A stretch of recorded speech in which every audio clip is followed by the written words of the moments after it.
అందరికీ నమస్కారం అండి. నేను మీ అమల.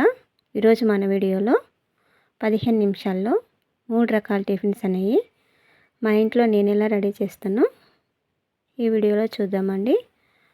రేపు మార్నింగ్ బ్రేక్ఫాస్ట్కి ఈరోజు ఒక గ్లాస్ మినపప్పుకి 3 గ్లాసులు ఇడ్లీ రవ్వ అనేది తీసుకొని సపరేట్గా వేరు గిన్నెల్లో వాటర్ పోసి 2 సార్లు నీట్గా వాష్ చేసుకుని 6 అవర్స్ పాటు నానబెట్టుకోవాలి. మార్నింగ్ నానబెట్టుకుంటే ఈవినింగ్ కల్లా నానిపోతాయండి. బాగా నానిపోయిన తర్వాత మినపప్పు అనేది మిక్సీ జార్లో వేసుకుని కొద్దిగా వాటర్ వేసి వీలైనంత మెత్తగా మిక్సీ వేసుకోవాలి. మిక్సీ వేసుకున్న తర్వాత ఇడ్లీ రవ్వలో నుంచి వాటర్ సపరేట్ తీసేసి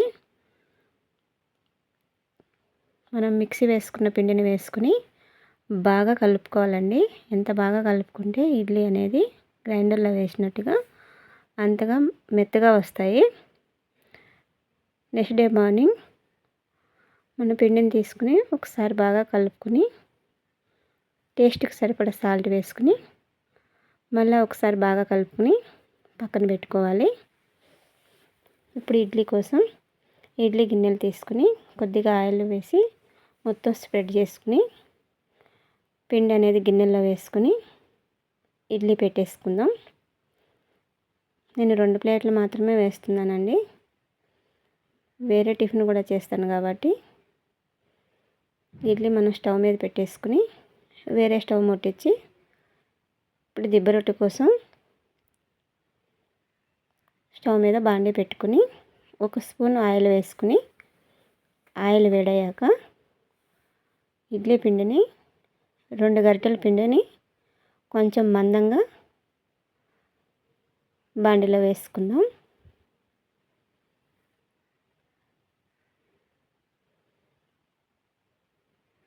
మిగతా పిండిలో ముందుగానే సన్నగా కట్ చేసుకున్నటువంటి ఉల్లిగడ్డలు, కొత్తిమీర, కరివేపాకు, 1 స్పూన్ జీలకర్ర, 1/2 స్పూన్ తినే సోడా వేసుకుని ఈ పిండి అనేది బాగా కలుపుకోవాలండి. ఇప్పుడు దిబ్బ రొట్టె దాని మీద మూత పెట్టి పిండి బాగా కలుపుకొని 1 గ్లాసు బియ్యం పిండి కూడా వేసుకుని మనం పునుగులు వేసుకోవడానికి ఎలా బ్యాటర్ ఉండాలో అలాగా కొంచెం గట్టిగా కలుపుకోవాలండి. లేదంటే ఆయిల్ ఎక్కువ పీల్చేస్తాయి. ఇప్పుడు పునుగుల కోసం వేరే బాండీ పెట్టుకుని స్టవ్ ముట్టించి డీప్ ఫ్రైకి సరిపడా ఆయిల్ వేసుకుని ఆయిల్ వేడయ్యేలోపు ఒకసారి మనకు ఇడ్లీ రెడీ అయిందో లేదో చెక్ చేసుకుని అదేవిధంగా దిబ్బ రొట్టె కూడా ఒకసారి చెక్ చేసుకోవాలండి. 1 సైడ్ కుక్ అయితే మళ్ళీ దాన్ని రెండో వైపు టర్న్ చేసుకోవాలి. చూద్దాం.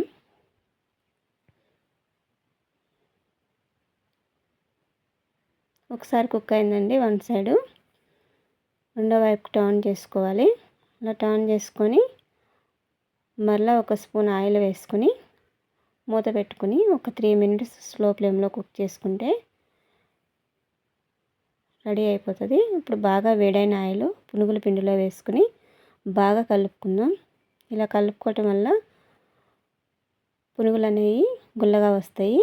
కొంచెం పిండి వేసి చెక్ చేసుకుంటే ఆయిల్ వేడైందా లేదా చెక్ చేసుకుని మన చిన్న పునుగుల్లాగా వేసేసుకుందాం.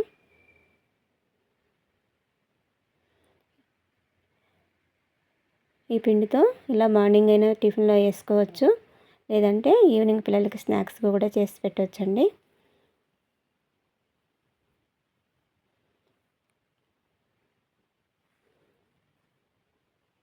మన పునుగులు కూడా ఫ్రై అయిపోయినాయి. దిబ్బ రొట్టె కూడా మంచిగా ఫ్రై అయిందండి. చూసారు కదా, పైన క్రంచీగా లోపల సాఫ్ట్గా చాలా టేస్టీగా ఉంటుంది.